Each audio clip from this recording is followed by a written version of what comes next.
ओम नमः सिद्धेभ्यः। ओम नमः सिद्धेभ्यः। ओम नमः सिद्धेभ्यः। पत्र टिके न जहाँ अधर में गुण रत्नों का गिरिवर हो। कितना विस्मय किसे नहीं हो, जरा देख लो सिरपुर को। देवों के भी देव पास जिन अंतरिक्ष में शांत रहे। युगों युगों तक दिगंबरों का जिन शासन जयवंत रहे। युगों युगों तक दिगंबरों का जिन शासन जयवंत रहे। उपस्थित सभी श्रोतागण,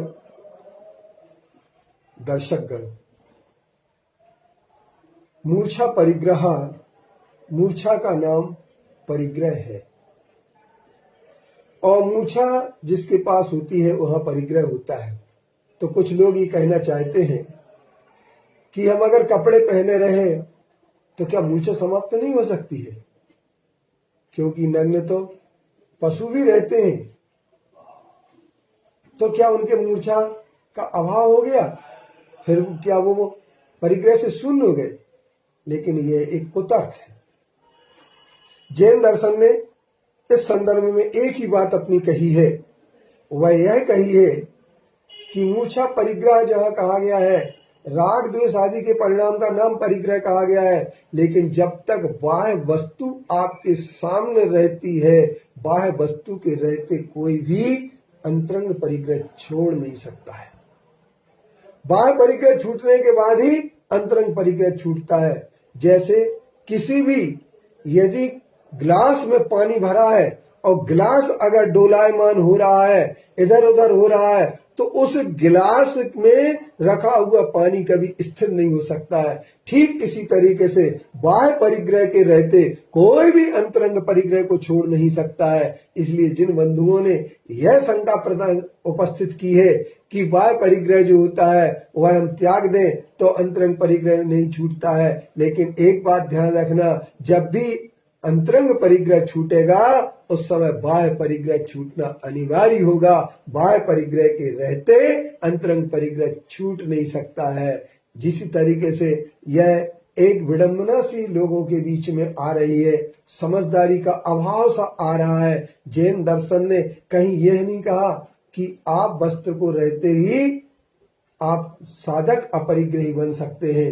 नग्गो ही मोक्ष मग्गो, आचार्य कुंद कुंद देव ने बड़े जयघोष के साथ समय सार में कहा है कि नग्नता ही मोक्ष मार्ग है और नग्नता के सिवा दूसरा कोई मोक्ष मार्ग नहीं होता है। और आचार अंग आदि में भी नग्नता को ही साधना का सबसे बड़ा आधार बताया गया है। इसलिए हम ये कह सकते हैं कि आचार अंग को भी अगर पढ़ेंगे तो परिचयों में भी एक नग्नत्व परिचय तत्वार्थ सूत्र में आया हुआ है। क्षुत पिपासा से लेकर के क्षुत प्रशासा से शुरू होकर के ये परिचय शुरू होते हैं। और एक अचेलकत्व गुण कहते हैं। चेलक का अर्थ कपड़ा होता है और जिसके पास कपड़ा होता है उसके पास लफड़ा होता है। इसलिए हम ये कह सकते हैं कि कपड़े में रहते हुए मोक्ष का मार्ग नहीं हो सकता है। और मोक्ष मार्गी सच्चा तो रत्नत्रय का धारी वही होता है जो निर्वस्त्र, जिसकी दिशाएं ही अंबर बन चुकी हैं, जिसने सारे के सारे परिगण निसंग, जो वायु के समान निसंग होकर के घूमते हैं, जिनकी तपस्या अग्नि की समान होती है। जो ऐसे हमारे योगी जो होते हैं, वे ही योगी वही कहलाते हैं जो परिग्रह से शून्य होते हैं। जिनके पास परिग्रह होता है वे कभी हमारे योगी नहीं हो सकते हैं। इसलिए परिग्रह को धारण करके भी यदि कोई अपने आप को श्रवण कहता है तो यह श्रवण नहीं, श्रवणाभास है, यह झूठा श्रवणत्व है। उसे श्रवण नहीं कहा जा सकता है, क्योंकि यह बात जो बड़े मासूम ढंग से किसी ने कही है कि कपड़े के रहते भी श्रवणत्व हो सकता है, यह बात हमारे जैन दर्शन को, जैन सिद्धांत को कभी भी स्वीकार नहीं हुई। और इसलिए परिग्रह की कल्पनाएं की गई हैं, कथाएं गढ़ी गई कि महावीर भगवान भी उत्तरी लेते थे और एक दिन उनका उत्तरी एक झाड़ में फंस गया। उस दिन से उन्होंने नग्न रहना शुरू कर दिया।